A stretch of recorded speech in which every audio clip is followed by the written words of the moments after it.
Lauren and I are going to be talking a little bit today about our recent book, Data Feminism, which has come out this year. And we're going to dive into some specific examples, but first we want to spend some time laying out our motivation for writing the book. How did it come about, and so on. And so maybe from here, I'll just pass to Lauren for our first slide to kick us off. Great, thank you. I'll just echo Catherine by saying thanks so much for having us. Thank you so much for listening. And we're really looking forward to hearing your thoughts at the end of the presentation. So Catherine and I see data feminism as part of a really growing body of work, growing and exciting body of work that is holding corporate and government actors accountable for their sexist, racist, and classist data products. So you could think of things like face detection systems that can't see women of color.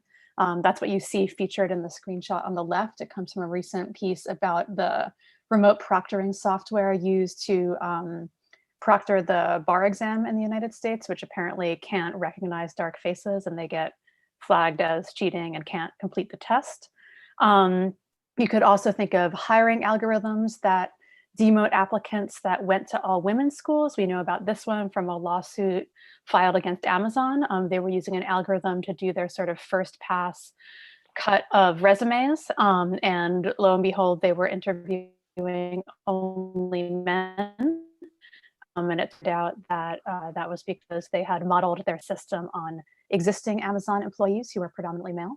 And so women and people with women's sounding features got sort of bumped down in the rankings. You could think of search algorithms that circulate negative stereotypes about Black girls. We've learned about this through Sophia Noble's work in Algorithms of Oppression on Google and autocomplete and search results.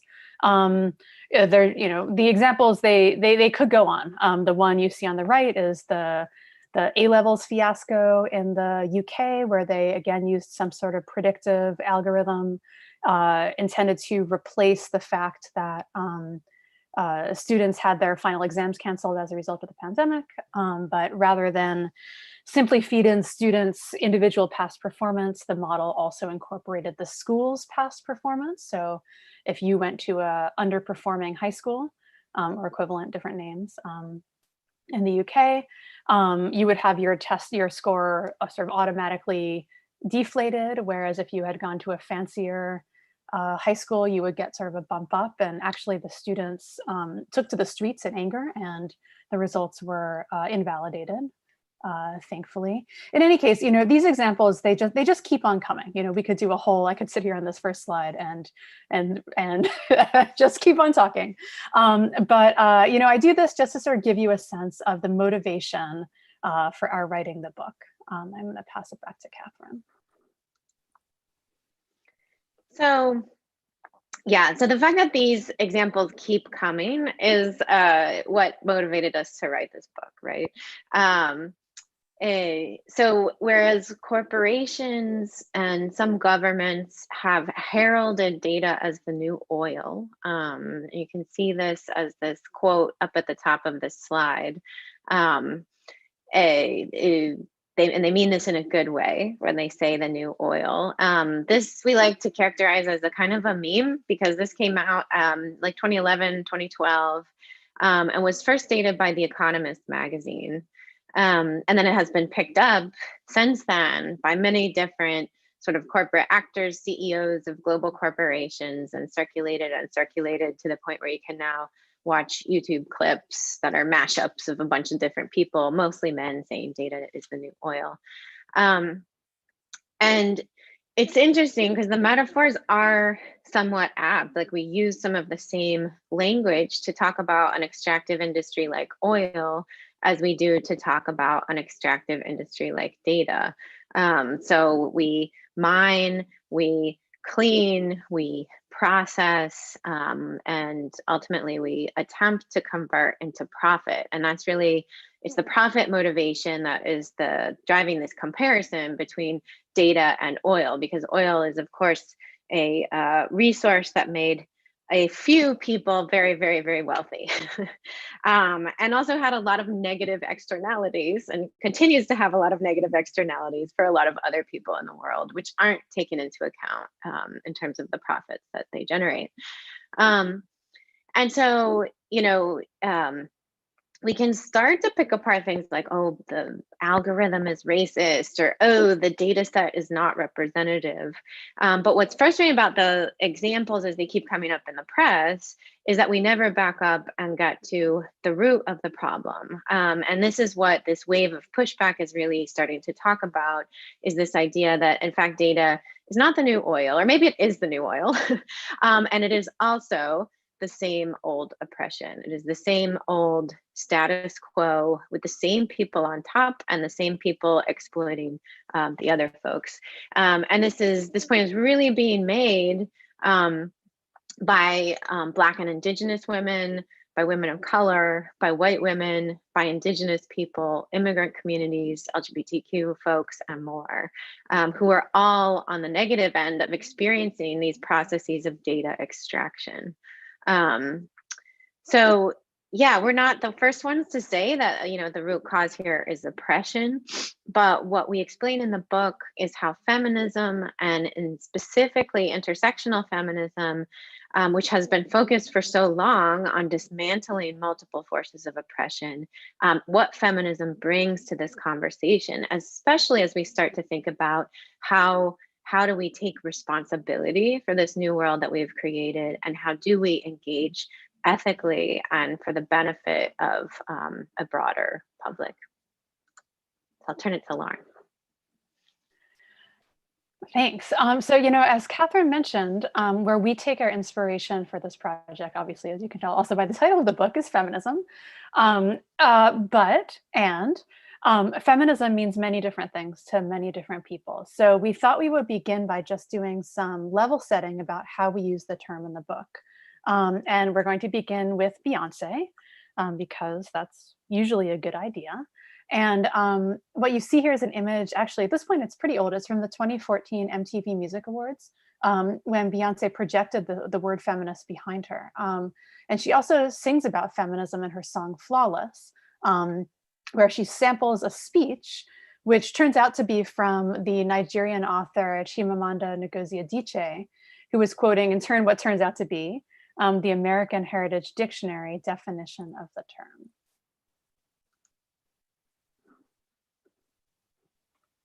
Do you want to do this one, Catherine? Or? Oh, yeah. So feminism is first and foremost a belief. So somebody who believes in equal rights for men and women and non-binary people. So that's sort of the starting place. We start at equal rights for all genders.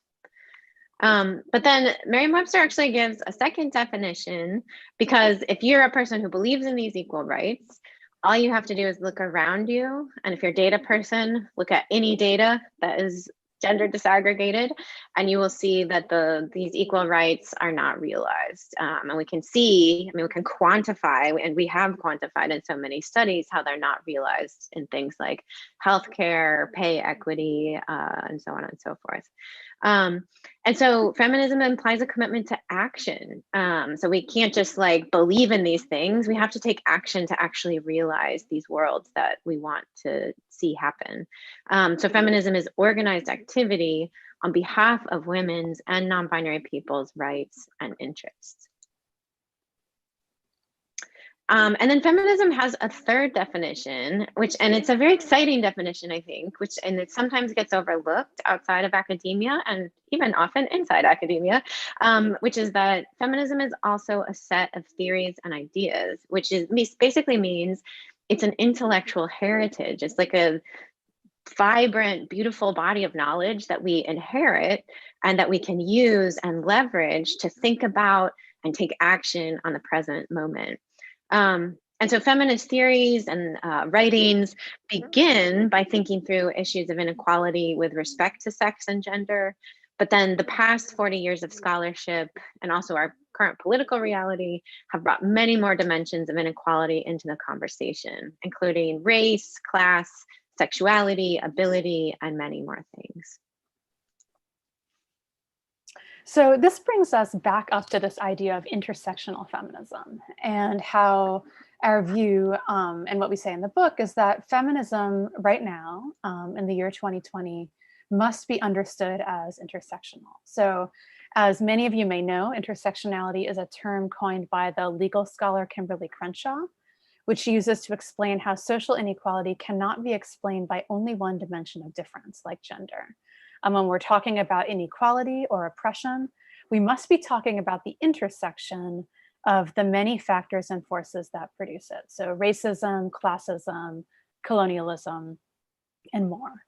And then the one key thing to understand about intersectionality, and this is a thing that's often overlooked in casual invocations of the term, is that intersectionality doesn't just describe markers of individual identity and their effect, right? So like, I am white, I am a cis woman, I am a tenure professor, I live in blue state of Georgia. We were talking about that earlier. Anyway, in any case, intersectionality doesn't just mean sort of what my positionalities or what my identities are, right? It describes the structural forces of power and their intersection that create the effects that I experience as a result of these identities. And it's really the work of women of color feminists and Black feminists in particular that have foregrounded this conversation about forces of power, sort of the root cause of the inequalities and oppressions that any particular individual or group faces. So in short, intersectional feminism, which provides the underlying framework for our book, isn't only about women. It's not even only about gender. It's about power. It's about who has it and who doesn't. And in today's world, data is power. You see this in this idea of data as the new oil that Catherine was talking about earlier. You also see this in the idea of data as the same old oppression. And so intersectional feminism, when applied to data science, can help that power be challenged and changed. So our argument basically is that data science needs feminism, and intersectional feminism in particular, if we ever hope to overturn these power imbalances. So in writing the book, we asked ourselves what we had learned from all of our own studies and feminist scholarship, our participation in various activist and scholarly communities. And we looked across a number of domains and disciplines that have taken up feminism, and there's really interesting feminist traditions across a really wide range of disciplines, everything from legal scholarship to demography to economics to statistics to human-computer interaction, geography, and more and more. And so we looked across all of these, or not all, we didn't read every single paper, but we tried. And then we came up with these 7 principles that for us encapsulate the most important aspects of intersectional feminism as they relate to data science.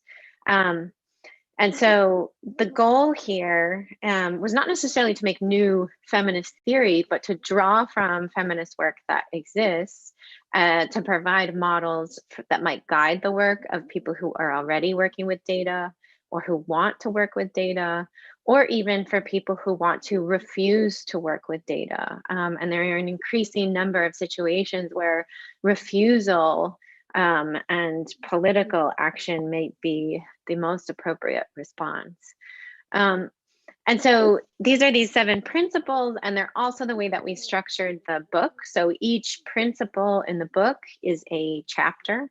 And in each chapter, what we try to do is introduce some of the feminist thinkers and scholars and activists who've kind of informed that concept, whether it's power, binaries, emotion and embodiment, pluralism, and so on. So to sort of introduce you to the lineage of thinkers that kind of led to some of these ideas being formulated, as well as to show you how folks who are already right now working in data science in various ways, how they are realizing these principles in action.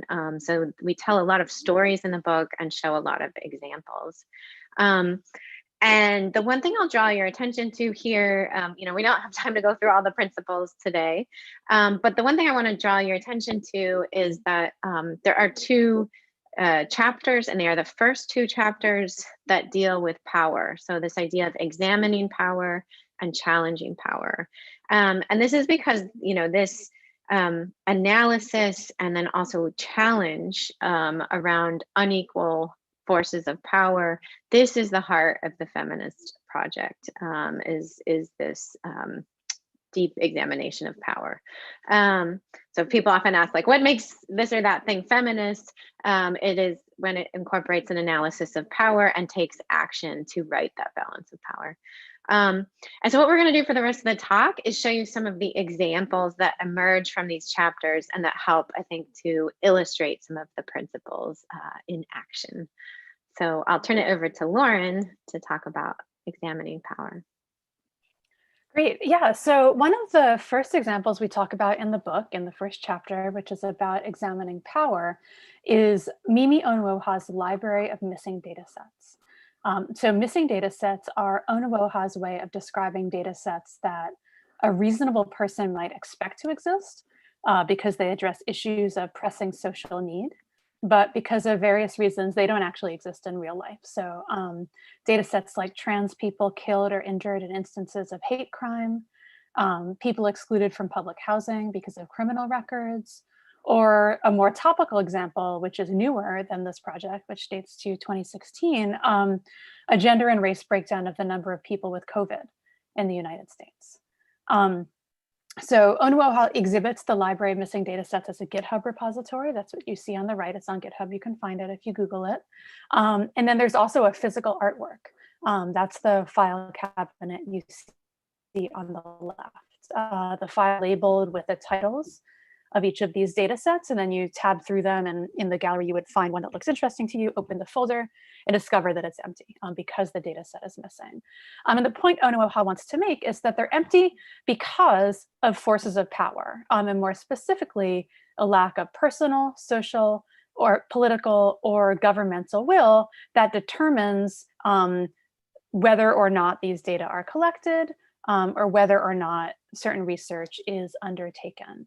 And the point, again, is sort of once we understand how these forces of power operate and may have over-determined the questions we might think to ask about our data sets or in our data analysis, we can start to take steps to rebalancing those forces of power and beginning to do the work that we know will affect the change that we would like to see in the world.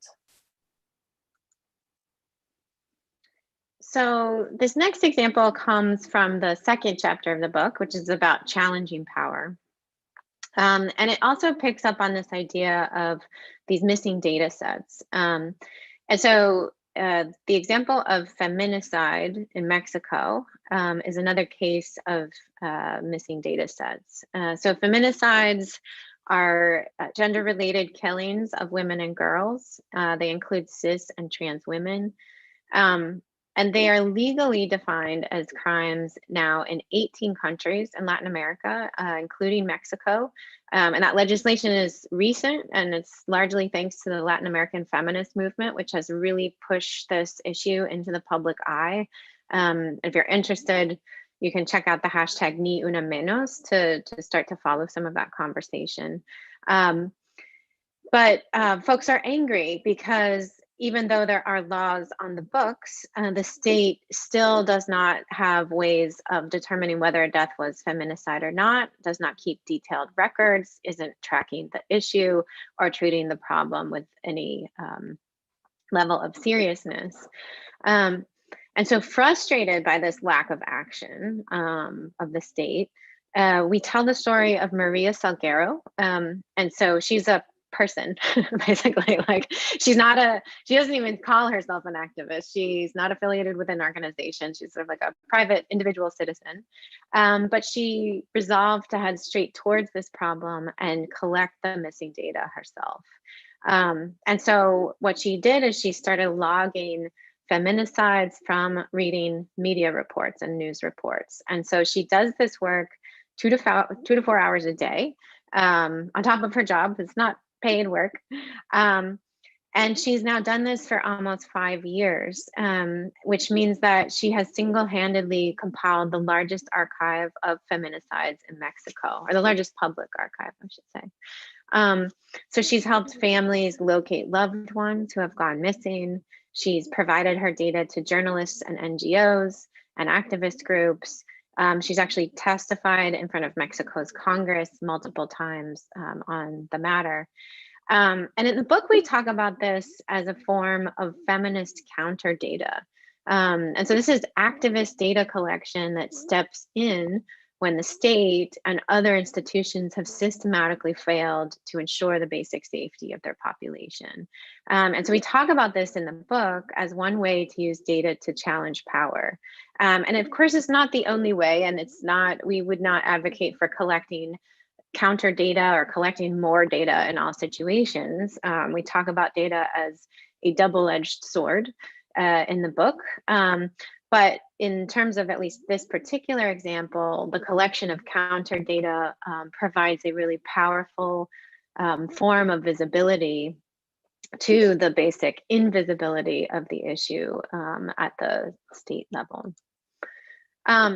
And so once you start looking for this counter data, you can start to see that it shows up in a lot of different places, and it's increasingly a practice in data journalism and data activism. And we can see this, for example, with COVID-19 data in the United States context. So we have a sort of compromised political situation in regards to the data surrounding COVID. And so at this point, our most reliable numbers about the pandemic are coming from projects outside of government. So stuff like the New York Times Case Tracker and the COVID tracking projects, which are both projects out of a data journalism lens. And then we have activist groups like Data for Black Lives doing audits of which states and counties are collecting which data, who's disaggregating their data by race and ethnicity, so that we can actually start to try to quantify and measure the disparate impacts on Black and Brown communities in the United States. But then there's still a lot of gaps. Even with this kind of data activism, we're still missing comprehensive sex and gender data at the federal level. We're still missing Indigenous status, tribal affiliation, and so on. So I'll turn it to Lauren. So another sort of counter data collection effort that we talk about, actually not sort of, total counter data collection effort that we talk about in the book, although we actually don't talk about it in that context, is the project undertaken by San Francisco's Anti-Eviction mapping project. That's what you see here. So since 2013, the AEMP has worked in collaboration with tenants' rights organizations and community groups in order to collect and map data about the eviction crisis in the Bay Area on the West Coast. And so on this map, each red dot indicates a place where a person or a family was evicted. And the blue dots indicate places where the AEMP has also interviewed one of the people who was evicted from that place. And if you click on one of the blue dots, it brings up a video interview like the one that you see on the right of Phyllis Bowie, who's a Midtown resident facing eviction. And we can contrast the AEMP map with the work of the Eviction Lab, which is based at Princeton University. The Eviction Lab's goal is to present a national picture of the eviction crisis. And this is a really worthy goal. It's a valuable project, but it's really widely different in terms of process. And the reason why we engage it in this chapter on the value of embracing pluralism. So the Eviction Lab's maps derive from seemingly bigger data, like we seem to be looking at a map of the United States, as opposed to just one of San Francisco. The map presents a seemingly more comprehensive picture of the problem of eviction in the United States. Like, look at all those dots, some are big, some are little. It sort of looks more scientific than that map we were looking at before. But the AEMP has shown that national real estate databases like the one that the Eviction Lab uses as the basis for its analysis significantly undercount evictions because they only count evictions that are like, go to the town or city government office, file the paperwork, get an eviction notice, present it to a person. But as we know, there are a lot of different ways that you can be evicted that don't involve being served with a legal notice, right? Like the landlord can like not fix your bathroom or your stove or whatever and make your apartment increasingly uninhabitable, leak in the roof. That's happened to me. The landlord can raise your rent, they can intimidate you, they can answer you, all these things that we know, right? But these are not counted in these national real estate databases. But because the AEMP instead works with local communities and community organizations where people come to say like, help me, I'm being evicted, or help me, I've just been evicted, the AEMP has actually gathered admittedly messier, but much more accurate and much more contextualized data that actually documents more of the problem. And so in the book, we talk about this again as sort of what is gained by embracing pluralism. Usually what you gain is actually a more accurate and complete picture of the problem it is that you're interested in learning more about.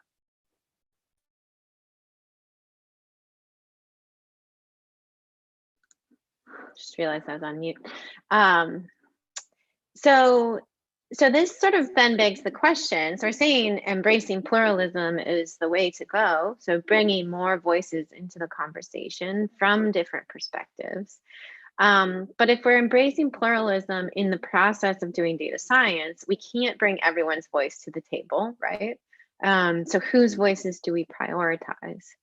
And following, feminist design has a really clear answer about this. So following the work of Sandra Harding, Patricia Hill Collins, and Shawen Barzel, a feminist design perspective would take power into account and center the experiences of people at the margins and the edges first and foremost.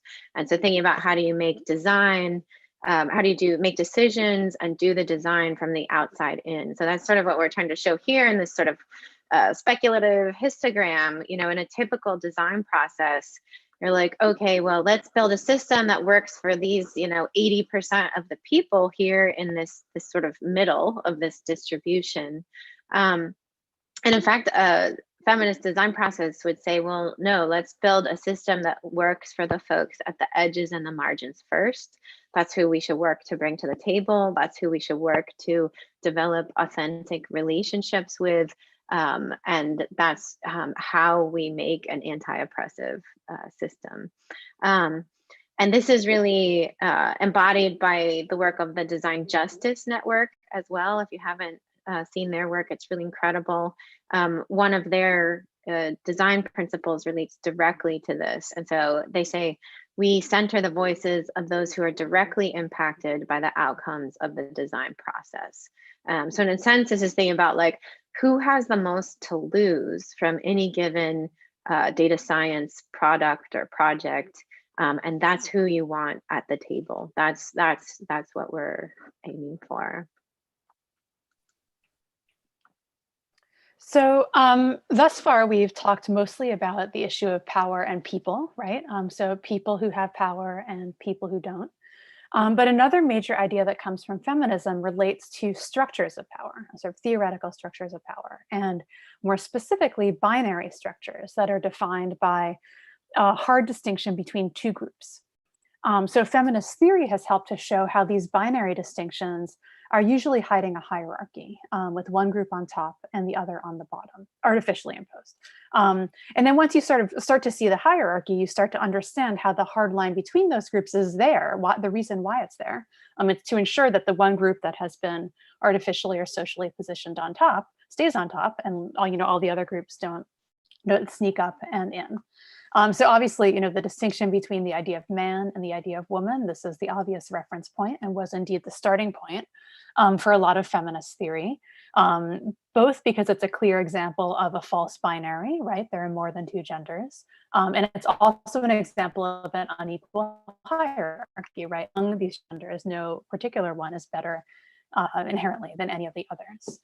But one of the key moves of feminist theorists is to take this critique of the gender binary and use it to question other binaries and hierarchies that we encounter in the world, like the distinction between nature and culture, or subject and object, or the one that I'm going to talk about a little bit more now, the distinction between reason and emotion.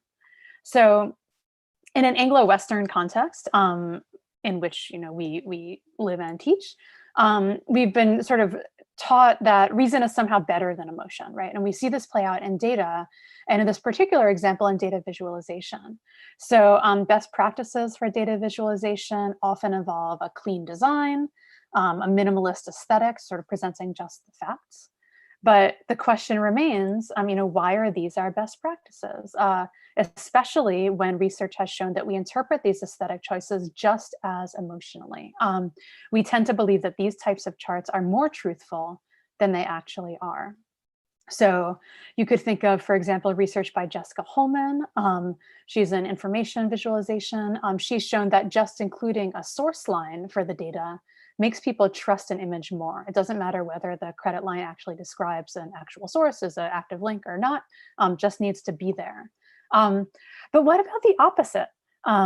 Visualizations that deliberately leverage emotion. And that's what this example helps us explore. So the image that you're looking at is actually a screenshot from an animated visualization. That's a number of the gun-related deaths in the United States in a particular calendar year. And so it's by the Design for Periscopic.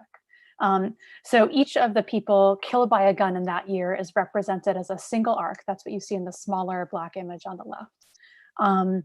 And they're traced one by one onto the screen, and they get faster and faster until, and they sort of more and more overlaid with each other until they create this sort of semicircular web that you see in the larger image. And it's really overwhelming to watch. It becomes almost unbearable because you think it should be done. You think that enough people have been killed for for it to just stop, but it keeps on going, and it keeps on going for much longer than you think it should. And that's really the point, right? It goes on for too long because there are too many people being killed by guns in the United States. It really is an epidemic. So just methodologically, it's no less statistically sound than any other particular study.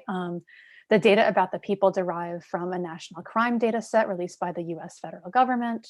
Their projected lifespans are determined using a statistical model from the World Health Organization. But it was viewed with real suspicion from the visualization community because it made us feel things. And a feminist approach here would say that's not a problem at all, that it made us feel things. And in fact, it's actually a more compelling visualization because it blends reason with emotion. And sort of once you open yourself up to rebalancing these two non-binary things, reason and emotion, they can coexist together. What you find is that the data communication toolbox really expands and allows us to focus on what really matters when we're designing anything, right? So honoring the context of the data, listening to lived experience, and taking the action that we want to take in order to challenge some of these imbalances of power that we encounter in our lives.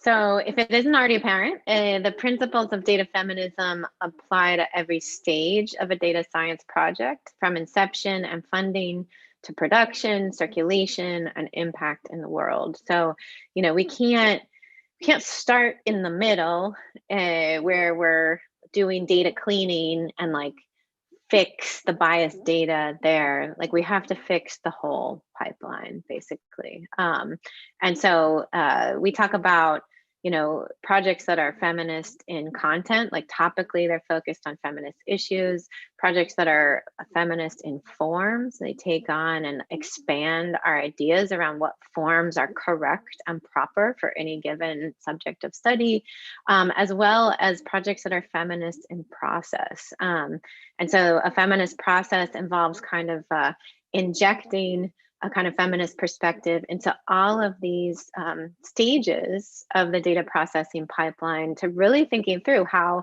issues of inequality touch all of these stages and all of the internal workings, like how does a team work together, all of these different things, who leads the team, who provides the funding, who speaks on behalf of the project, who's credited with the work, all of these things have to do with these root causes of inequality. And so, yeah, so this brings us to the final point that we wanted to make before the Q&A. And this might be obvious from the examples that we've shown so far, but we like to try to double emphasize it and be redundant about it. And it's that data feminism really insists on an expanded definition of data science. And so this expanded definition is not defined by the size of the data set. It's not defined by the credentials of the people undertaking the work or the eliteness of their institutions. These kinds of concerns are continually used to exclude women and people of color from the field. As well as to exclude work whose contribution is socio-technical rather than purely technical. And so if we expand our definition of data science, then we can really clearly see that some of the most exciting work being done today, especially when we think about like data science for social good or data science for justice, that work's being done by artists, by journalists, by humanists, by community organizers, by activists, by librarians. And some of it does look like traditional data science. So here we want to give a shout out to Margaret Mitchell and her team at Google. So they've done this research on bias in natural language processing techniques, which is here in the paper that you see on the far left. But then next to Margaret's work is, for example, this interactive AI, basically a sculptural chatbot. You can like walk up to the sculpture and talk to it. And it's by the artist Stephanie Dinkins. But the chatbot has exclusively been trained on a dialogue between 3 generations of Black women that come from the artist's own family. So it has a very particular way of answering you, a very limited, like intentionally limited training data set. And then on the right is the Pudding's inventive and fun data journalism. And so this examines gender bias in Hollywood screenplays. And then below the image, long image that's green, is a group called Data Therapy, who works with community-based organizations and does workshops with them around data literacy. And then it results in the production of what they call data murals, grounded in the communities that these organizations serve. And so we have hundreds of examples like this in the book, which we selected to illustrate our points and inspire readers to take action. Because we see and we try to detail in the book that data is at the root of many of the problems that we experience, and yet at the same time, it can also be part of the solution. So I will just turn to Lauren for this last slide. Sure. So we just wanted to end with some specific things that you can do. Examine power, do work that interrogates and exposes sexism, racism, and other forces of oppression. Examine how those forces show up in data and in the world. Collect counter data and missing data. Introduce new communities to data science and data tools. And use data to advocate for equity at your institution. And I should say universities are a particularly rich site, both for counter data collection and for these data-driven advocacy efforts in the interest of greater equity. Experiment with creative forms of data presentation and communication, so quilts, sculptures, murals, VR, fashion shows. Include more people in data-driven projects, especially impacted communities. And in particular, center the work and knowledge of minoritized people and follow their leadership. I feel like this is a message, especially to people who direct research projects. This doesn't just mean at the end point, this means at the beginning as well. And finally, make sure you credit your sources and your research support staff. Make your process transparent and reflect on your own identity. So yeah, thank you so much. Thank you for having us. Here are many ways to be in touch with us. Here, we would really welcome hearing from folks. Maybe the one last point that we'll mention is the URL that's at the top of this slide, datafeminism.io. That's the book's website. And if you go there and click on read book or read online or something like that, that will take you to the open access version of Data Feminism. So the book is open access and free for reading online.